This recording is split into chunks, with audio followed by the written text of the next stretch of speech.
देश में पंचायती राज की नींव इस सोच पर रखी गई थी कि गांव अपने फैसले खुद लें, गांव का विकास गांव ही तय करे और समस्याओं का समाधान स्थानीय स्तर पर ही हो। इसी विचार को आगे बढ़ाते हुए मध्य प्रदेश सरकार पंचायती राज व्यवस्था को और मजबूती देने की दिशा में आगे बढ़ रही है। इसके लिए भोपाल के Kushabhau Thackeray international convention centre में 3 दिवसीय राज्य स्तरीय कार्यशाला की शुरुआत हुई, जिसमें मुख्यमंत्री डॉक्टर मोहन यादव ने कहा कि ग्राम पंचायतें ग्रामीण व्यवस्था की सबसे बुनियादी और सबसे महत्वपूर्ण इकाई हैं।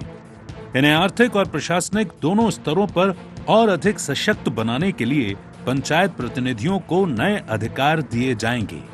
हालांकि कांग्रेस इसे पंचायतों को मजबूत करने की नहीं, बल्कि राजनीतिक मंच सजाने की कवायद करार दे रही है।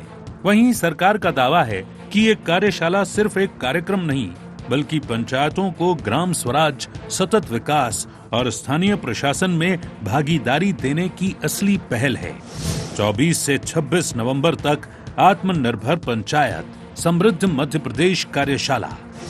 पंचायतों को आर्थिक व प्रशासनिक रूप से मजबूत करने का संकल्प। जिला व जनपद पंचायत उपाध्यक्षों को स्कूल निरीक्षण का अधिकार। निरीक्षण रिपोर्ट को गंभीरता से लेंगे जिला कलेक्टर। सरपंच 25 लाख रुपए तक की राशि कर सकेंगे खर्च। पंचायतों को पीने के पानी के प्रबंधन का अधिकार। बेहतर व्यवस्था के लिए गांव तैयार करेंगे अपना मास्टर प्लान। वाटरशेड महोत्सव का शुभारंभ। जल संवर्धन पर फोकस। उत्कृष्ट अधिकारी कर्मचारियों का सम्मान। पंचायतों के सरपंचों को 25 लाख का ये जो अधिकार देने का मतलब ये शुरुआत, जिले के उपाध्यक्ष और जनपद के उपाध्यक्ष जब जाएंगे तो उनका निरीक्षण न केवल लिपिबद्ध होगा बल्कि वो सार्थक भी होगा। ये अधिकार संपन्न कराते हैं। गाँव के अंदर भी हर घर तक पानी पहुंचाने का ये संकल्प यद्यपि बड़ा है, लेकिन आप मुझे पूरा भरोसा है इसमें भी सार्थक भूमिका अदा करेंगे। अब कई पंचायतों में तो सुव्यवस्थित विकास का भी संकल्प लेके बढ़े। सच विदिशा से शुरुआत हो रही है कि पंचायतें अपने गांव के अंदर भी विकास के मामले में अपना खुद का भी मास्टर प्लान बना के आगे चलेगी। निवेश की या निवास की दोनों व्यवस्थाओं को लेकर अच्छा प्लान करें। उधर कार्यशाला और सरकारी ऐलानों को कांग्रेस ने पूरी तरह खारिज कर दिया है। कांग्रेस प्रवक्ता भूपेंद्र गुप्ता ने आरोप लगाया कि दिग्विजय सिंह सरकार के समय पंचायतों को जो अधिकार दिए गए थे वो पिछले 2 दशकों में छीन लिए गए। आज पंचायतों के पास न पर्याप्त पैसा है, न स्वतंत्र निर्णय की शक्ति है। ग्राम पंचायतें फंड के लिए तरस रही हैं और सरकार बड़े आयोजनों और इवेंट मैनेजमेंट में करोड़ों खर्च कर रही है। यदि सही मायनों में पंचायत को सशक्त बनाना है तो पंच सरपंचों को अधिकार देने के साथ ही उन्हें अधिकारियों की पकड़ से बाहर निकालने की जरूरत है। तभी सत्ता का असली विकेंद्रीयकरण होगा। दिग्विजय सिंह जी की सरकार में पंचायतों के पास जो अधिकार थे त्रिस्तरीय पंचायत प्रणाली में, आज वो सारे अधिकार उनके छीन लिए गए। 15वें वित्त का 5वें वित्त का पैसा अभी तक बटा नहीं न खर्च हुआ है। तो ये जो है ये केवल जो है झुंझुने पकड़ाने और जो है जलसे करने किसी न किसी बहाने से और जलसों में पैसा बर्बाद करने के अलावा कोई काम नहीं हो रहा है इस सरकार में। अगर पंचायत को मजबूत बनाना है तो पहले पंचों के पंचायतों के अधिकारों को सुनिश्चित करिए, वापस दीजिए उनको, और उसको जो है आईएएस अफसरों की और प्रशासनिक अधिकारियों की जकड़ से बाहर निकालिए। बहरहाल पंचायतों को नए अधिकार देने और ग्राम स्वराज्य को मजबूती देने के सरकारी दावों के बीच राजनीति भी तेज हो गई है। एक ओर सरकार इसे पंचायतों की आर्थिक और प्रशासनिक आत्मनिर्भरता की दिशा में बड़ा सुधार बता रही है, तो दूसरी ओर कांग्रेस इसे अधिकारों की कटौती और इवेंट आधारित शासन का नया रूप करार दे रही है। ऐसे में देखने वाली बात ये होगी कि सरकार के ये फैसले गांवों तक प्रभावी ढंग से पहुंचने और ग्रामीण विकास की रफ्तार को नई दिशा देने में कितने कामयाब हो पाते हैं। Bureau report, IND 24।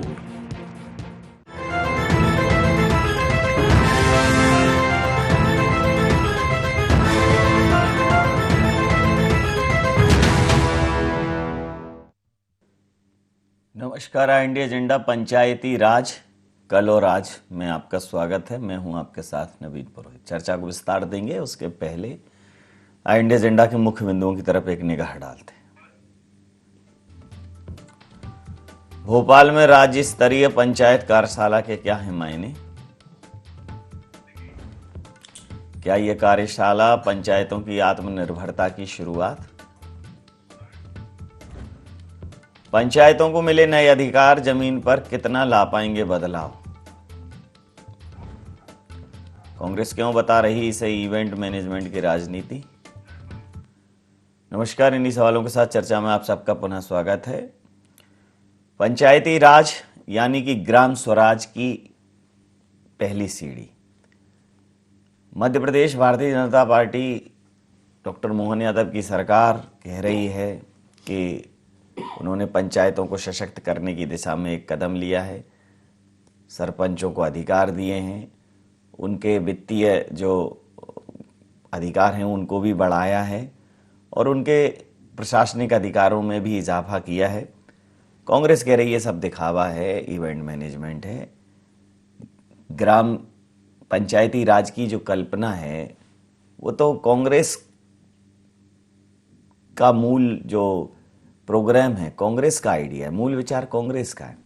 और जो दिग्विजय सिंह शासन काल में पंचायतों को जो अधिकार दिए गए थे, सत्ता का जो विकेंद्रीकरण किया गया था, उसको तो समेट लिया, कंट्रोल किया है, उस पर एडमिनिस्ट्रेटिव पार्टीशंस लगाए हैं, बैरिकेड्स लगाए। बहरहाल मोहन यादव जी ने कहा है कि ये एक शुरुआत भर है और पंचायतों को और आत्मनिर्भर बनाया जाएगा।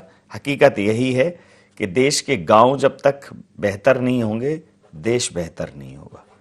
देश के शहर हाँफ रहे हैं। देश के शहरों में जिस तरह से शहरीकरण हुआ है, आप पब्लिक ट्रांसपोर्टेशन की स्थिति देख लें, बहुत ही बदहाल है और ये बहुत ज़्यादा दिनों तक ये ऐसे संभाल नहीं पाएंगे। हर जगह आप जो आज रोड रेजिंग देख रहे हैं, ये इरिटेशन क्यों बढ़ रहा है? रोड्स पे बहुत ज़्यादा ऊहापोह की स्थिति है, बहुत भीड़ है रोड पर, अनकंट्रोल्ड भीड़ है।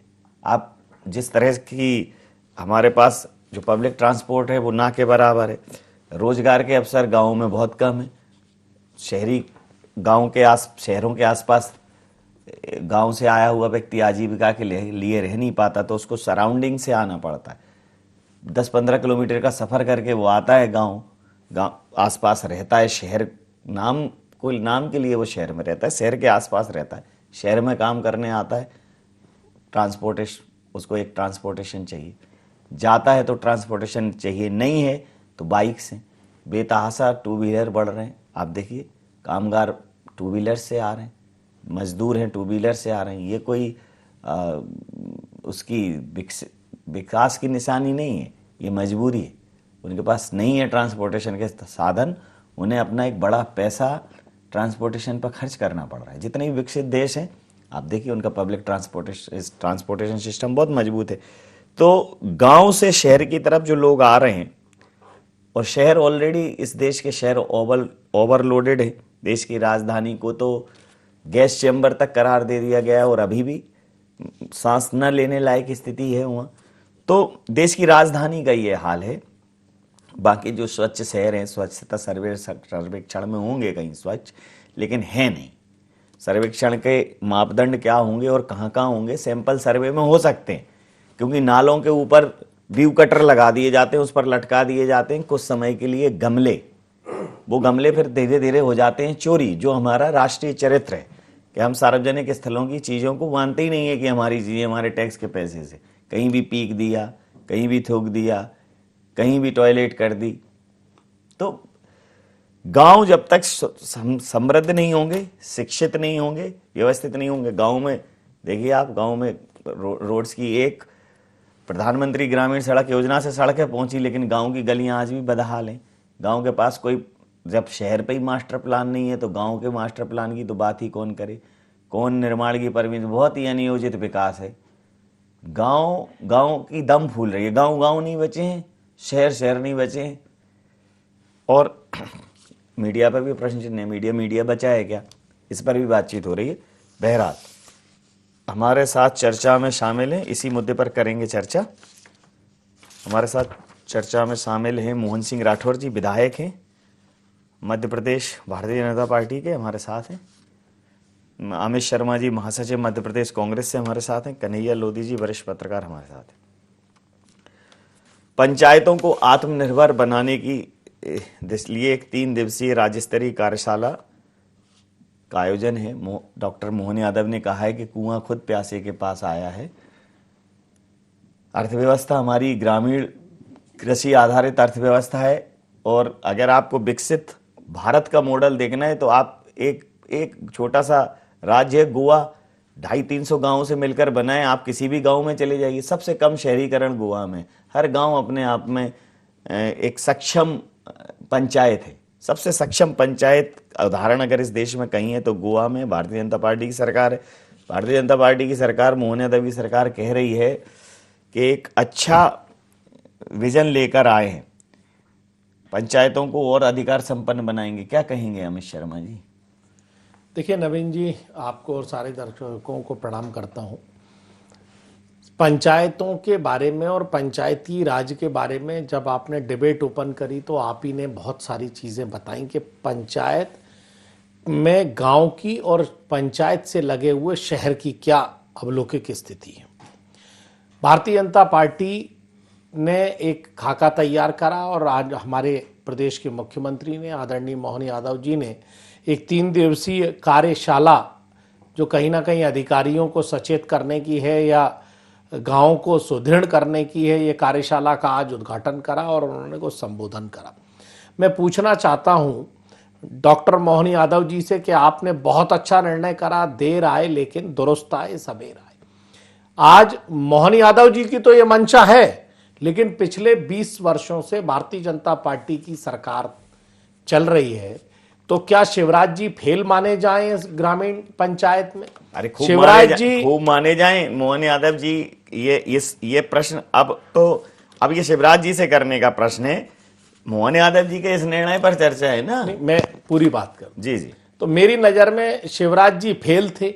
शिवराज जी ने और भारतीय जनता पार्टी ने पंचों की महापंचायत कराई, और एक नहीं 17 वर्षों में करीब करीब उन्होंने 8-10 महापंचायतें कराई, लेकिन एक भी सरपंच नहीं है। आज सरपंचों के हाथ में, सरपंच की तो बहुत दूसरी बात है नवीन जी, जिला पंचायत अध्यक्षों से बात करिए, बीजेपी के विद्वान विधायक बैठे हैं, आप पूछिए किसी भी जिला पंचायत अध्यक्ष से, वो बेचारा अपने कमरे में, एसी कमरे में बैठकर रो रहा है कि मेरे पास ना अधिकार है, ना विकास पर कोई पैसा है, और सिर्फ वो एसी की हवा ले रहा है। ये विधायक जी जानते होंगे, सारा पावर है जो पैसे का, और सारा पावर है जो जिला पंचायत सीईओ होता है। पंचायत भी बेचारे सरपंच जो हैं वो निष्क्रिय बैठे, थोड़ा बहुत जो पैसा आया वो सचिवों के पास पावर है। कई सारे लगामों को कसने का काम सचिवों के माध्यम से करा। और इस डिबेट में मैं ये बात अगर ना जोड़ूंगा तो कहीं ना कहीं न्याय संगत नहीं होगा कि पंचायती राज को अगर धरातल पर किसी ने उतारा था तो वाकई में वो दिग्विजय सिंह साहब ने उतारा था।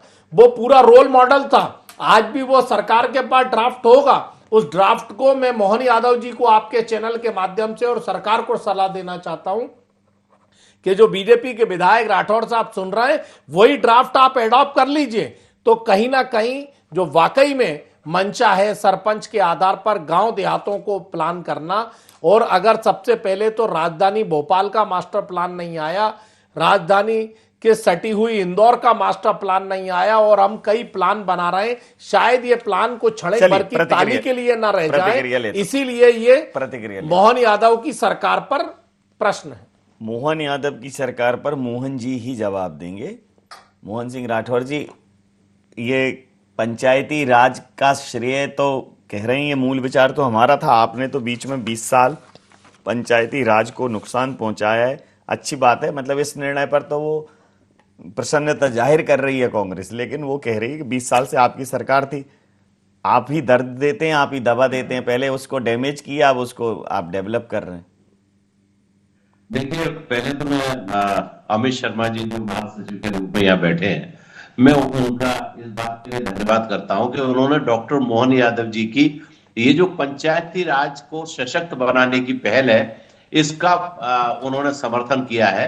तो इसके लिए मैं उनको धन्यवाद देता हूं, क्योंकि डॉक्टर मोहन यादव जी ने इन 3 दिनों में सरपंचों के, जनप्रतिनिधियों के, जनपद सदस्यों के, जिला पंचायत सदस्यों के, सभी जनप्रतिनिधियों के बीच में बैठ के भारतीय जनता पार्टी की पंचायती राज को सशक्त करने की अपनी भावनाओं से अवगत करा दिया।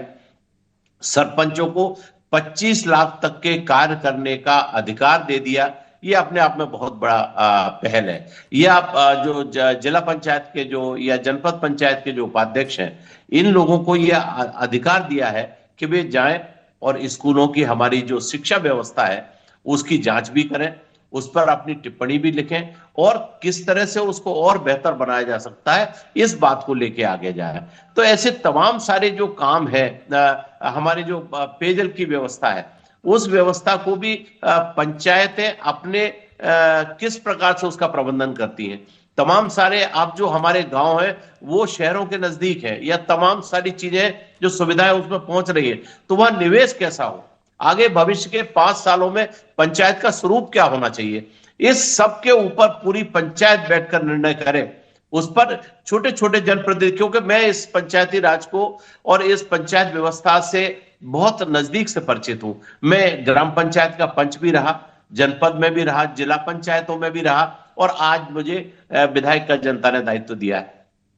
पार्टी की ओर से मैं आज विधायक हूं, तो मैं इन सारी व्यवस्थाओं को देखने के बाद कह सकता हूं कि भारतीय जनता पार्टी की मंशा पंचायती राज को सशक्त करने और पंचायतों को और अधिक अधिकार देने और जो शुचिता की जो व्यवस्था है, प्रशासन की जो व्यवस्था है, उसमें पंचायतें किस प्रकार से अपने गांव का स्वरूप बना सकती हैं, उस पर एक बहुत बड़ा काम डॉक्टर मोहन यादव जी ने किया है। हमारे पंचायत के जो मंत्री हैं प्रहलाद पटेल जी, बहुत दूध का सोच उनका है, वे भी लगातार इस दिशा में बहुत अच्छा काम कर रहे हैं। उनका मैं इस बात के लिए बहुत बहुत धन्यवाद देता हूं और आप देखिए कि आने वाले 1-2 सालों में ये बहुत आपको स्वरूप ग्रामीण क्षेत्र का देखने का मिलेगा। जो आपने अभी कहा ना कि गोवा में भारतीय जनता पार्टी की सरकार है, गोवा में भारतीय जनता पार्टी की सरकार जो कर रही है वो आप समझिए कि धीरे धीरे इस पूरे हिंदुस्तान की व्यवस्था में इन सारी चीजों को, पंचायतों को, गांव को आत्मनिर्भर बनाने की दिशा में काम होगा, ऐसा मैं उम्मीद करता हूं। जी, मैं कन्हैया लोधी जी से समझता हूं। कन्हैया जी देखिए, विकसित गांव ही विकसित राष्ट्र की अवधारणा बन सकते हैं, क्योंकि हमने ऐसा मान लिया है कि अगर हमें विकास चाहिए, रोजगार चाहिए, अच्छी शिक्षा चाहिए, अच्छा स्वास्थ्य चाहिए, तो हमें शहरों की तरफ जाना पड़ेगा। इस पूरे देश में मुझे एक ही राज्य समझ में आया जहां शिक्षा, स्वास्थ्य, रोजगार, विकास, इन सारे मानकों पर कोई भी गांव और कोई भी शहर, उनमें बहुत ज़्यादा अंतर नहीं है। हाँ, बहुत ही उच्च शिक्षा के लिए, किसी बहुत बड़े विशेष प्रयोजन के लिए शहरों की तरफ अगर कोई रुख करे तो अलग बात है। गोवा इसका बहुत बड़ा उदाहरण है। एक मॉडल के तौर पर सरकारें उस पर रिसर्च करके काम कर सकती हैं, लेकिन हकीकत वर्तमान और बाकी देश की हकीकत देखें, मध्य प्रदेश, छत्तीसगढ़, इन राज्यों की हकीकत देखें, गाँव की स्थितियाँ बहुत बदतर हैं। विकास तो ठीक है, लोग वहाँ रहने तैयार नहीं है, माइग्रेशन बहुत ज़्यादा है, लोग पलायन कर जाते हैं आजीविका के लिए। लोग चुनाव के टाइम पर उन्हें भर के लाया जाता है, ट्रेनों में वोट कराया जाता है, फिर वापस भेज दिया जाता है।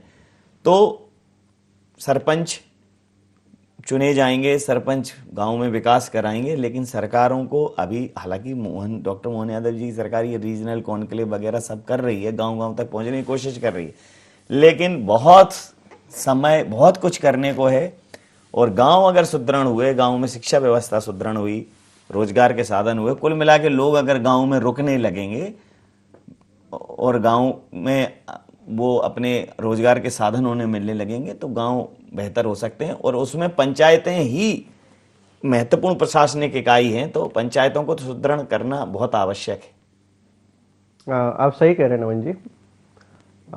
ये बात सही है कि देखिए, आपने एक तुलना की गोवा के साथ में। गोवा निसंदेह पंचायतों के मामले में देश में रोल मॉडल हो सकता है, लेकिन मध्य प्रदेश और गोवा की तुलना करना थोड़ा सा वो समीचीन मेरे को इसलिए नहीं लगता, क्योंकि मध्य प्रदेश बहुत बड़ा स्टेट है और हम लोग ऐसा नहीं कि हम लोग डेवलप्ड मतलब स्टेट नहीं है, अभी हम लोग बहुत ही प्रोग्रेसिव है। हम लोग विकासशील की बात हम लोग कह रहे हैं। शिवराज जी भी बहुत लंबे समय तक ये बात करते रहे कि हम लोग विकसित मध्य प्रदेश बना देंगे, लेकिन वो सिर्फ बातें होती हैं। एक्चुअल में हम लोग विकासशील हैं और आने वाले कुछ सालों में भी हम लोग विकासशील के बने रहेंगे।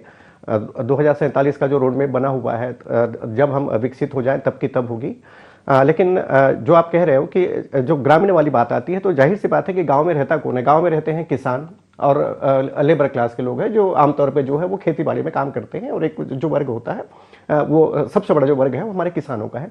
तो यही वाली बात आती है कि जब तक हमारा किसान सशक्त नहीं होगा तो जाहिर सी बात है, यदि जब किसान सशक्त नहीं होगा तो गांव की अर्थव्यवस्था बेहतर हो ही नहीं सकती। लेकिन मैं 2-3 काम जो है मुझे लगता है कि अभी हाल के वर्षों गांव में पहले सर किसान भी रहता था, गांव में पहले लोहार भी रहता था, गांव में पहले कुम्हार भी रहता था, गांव में पहले बस विनिमय था, एक्सचेंज था मुद्रा का। लेकिन गांव का, जैसे गांव में जब हाट बाजार भरते थे या मेले भरते थे, सारे गांव से ही गुलजार रहते थे। आज भी शहर गांव से ही चल रहे हैं जी हाँ, लेकिन चूंकि गांव की इंफ्रास्ट्रक्चर गांव के पास नहीं है। पंचायतें में आप देखें मध्य प्रदेश में कितनी ग्राम पंचायतों के पास खुद के भवन है और हैं तो कितने, तो बहुत भयावह स्थिति, मतलब 30-40% पंचायतों के पास अपने ठीक भवन हाँ, है, वो सरकार इस दिशा में काम कर रही है। 2-3 मैं एक बात में जो सरकार जो अच्छा कर रही है उसके बारे में, अभी जैसे आपने देखा होगा कि अभी गांव के नक्शे बनाने वाली जो मुहिम है वो मध्य प्रदेश में लगभग जो है वो काम लगभग पूरा हो गया है। कि आज की तारीख में यदि आप डिजिटाइज जो अपन कहते हैं तो उसमें आप देखोगे तो आपके पास में गांव का और खेतों में, मतलब किसानों का जो है कहाँ पे उसकी जमीन है, क्या है, उसके बारे में पूरा का पूरा एक जो काम हो गया है।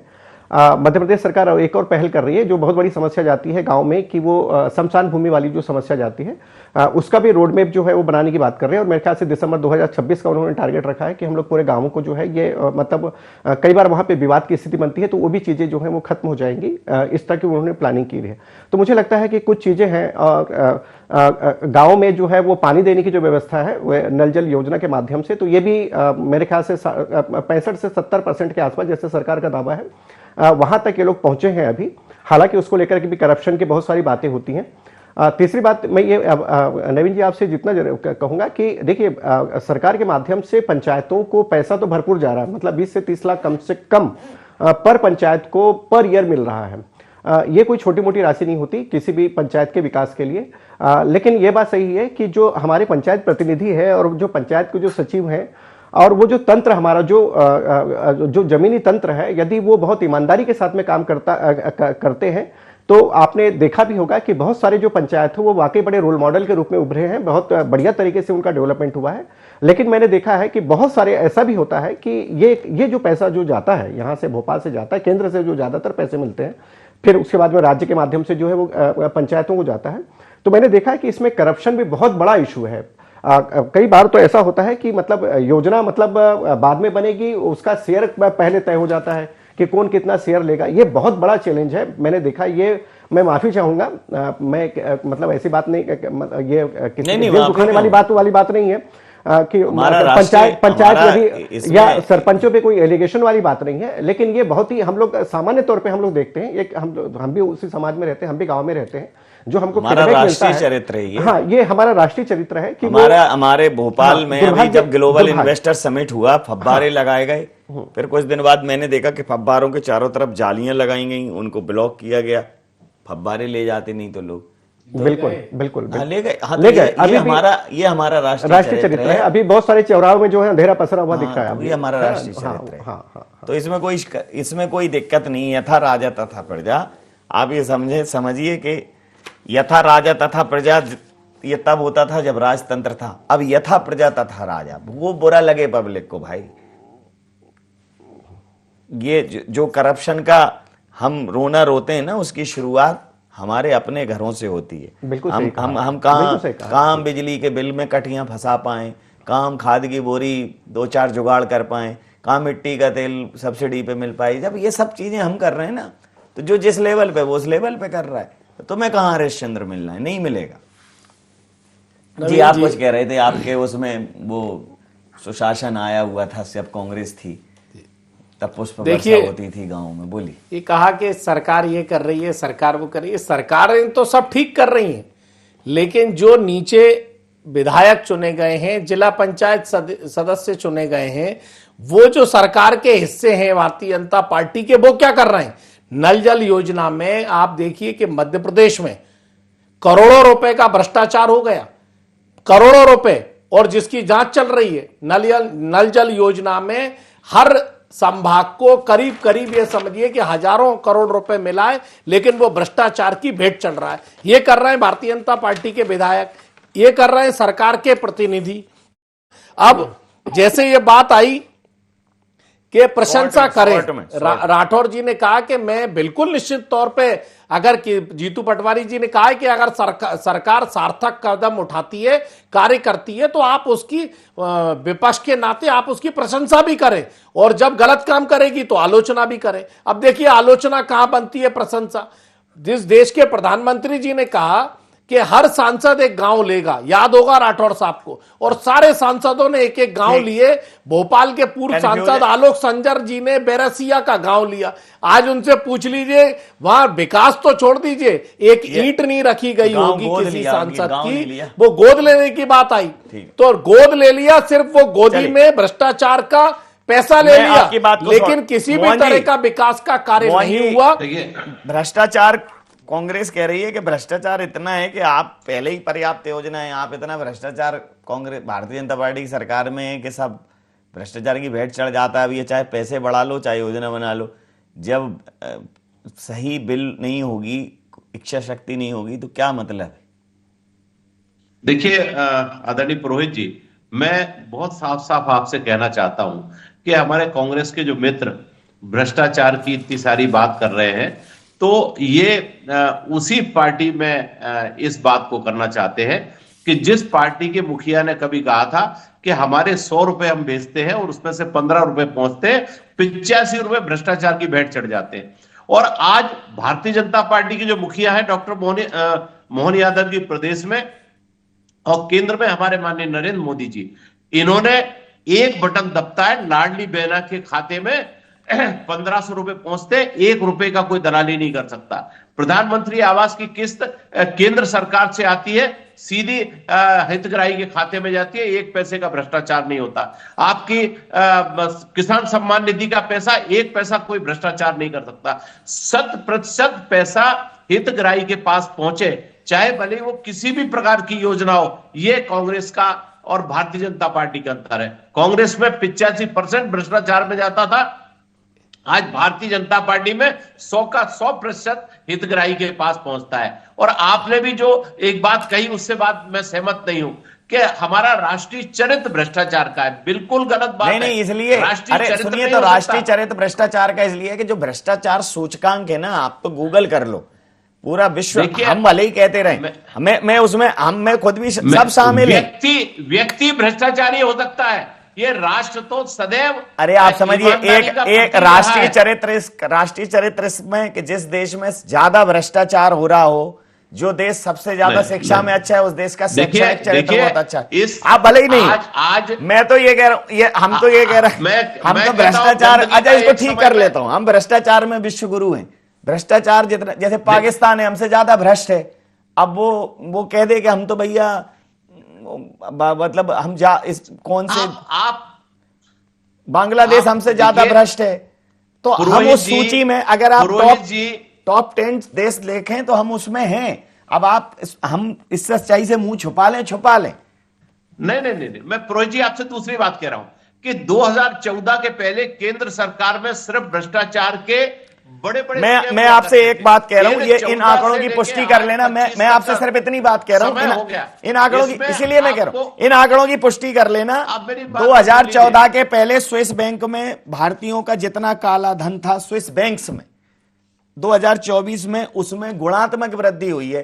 अब कहां से बरसा मुझे नहीं मालूम, लेकिन देखिए ये आपके पास जो आंकड़े हैं ना, टोटल गलत आंकड़े हैं। इन आंकड़ों पे अरे ये मेरे नहीं है, ये मेरे नहीं है, अंतरराष्ट्रीय संस्थाओं में मेरे पास कोई आंकड़ा नहीं, आप नहीं कर, कुछ तो मुझे बोल लेने दो, थोड़ी बहुत तो आजकल जर्नलिज्म करने कहां दे रहे हैं, कुछ विपक्ष नहीं करने दे रहा, कोई सत्ता पक्ष नहीं करने दे रहा, छठे चौमाह से आता हूं, कर लेने। आप चलिए, जब कहेंगे तब मैं बोलूंगा, लेकिन नहीं, आपसे नहीं कह रहा हूं मोहन जी, मैं चर्चा इसको समाप्त करूंगा। मैं अंतिम समय चरण में पहुंच गया हूं, अंतिम समय निकल ही रहा है, ये मतलब ये मीडिया का अंतिम समय ही है, मतलब इस समय।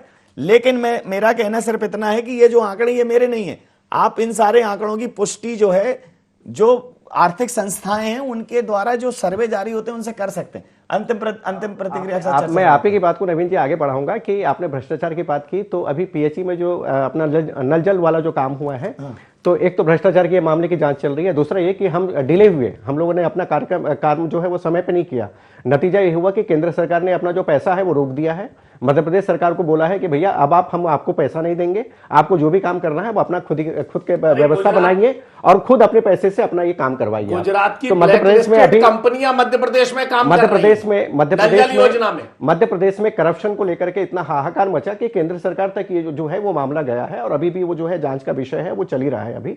और मध्य प्रदेश को जो भी काम करना है, काफी बड़ी राशि जो है मध्य प्रदेश खुद ट्रांसपेरेंसी इंटरनेशनल एक संस्था है, उसकी रिपोर्ट होती है जो भ्रष्ट देश होते हैं उनके लिए। तो ट्रांसपेरेंसी इंटरनेशनल की रिपोर्ट सर्च कर लेना सर, पब्लिक डोमेन में है। उसके बाद विश्व गुरु पहुंचने का थोड़ा टाइम आगे खिसकाना पड़ेगा, गारंटी से कह सकता हूं 47 तक नहीं बन रहा। चल समय समय समय समय समय नहीं बिल्कुल समय चला गया समय तो एक क्लिक में 9 लाख करोड़ रुपए लेके नाक के नीचे मेरी बात सुनिए। समय हो गया, समय हो गया, वो तो आपके समय में ही बहुत भागे। भ्रष्टाचार की जननी तो आप ही हो।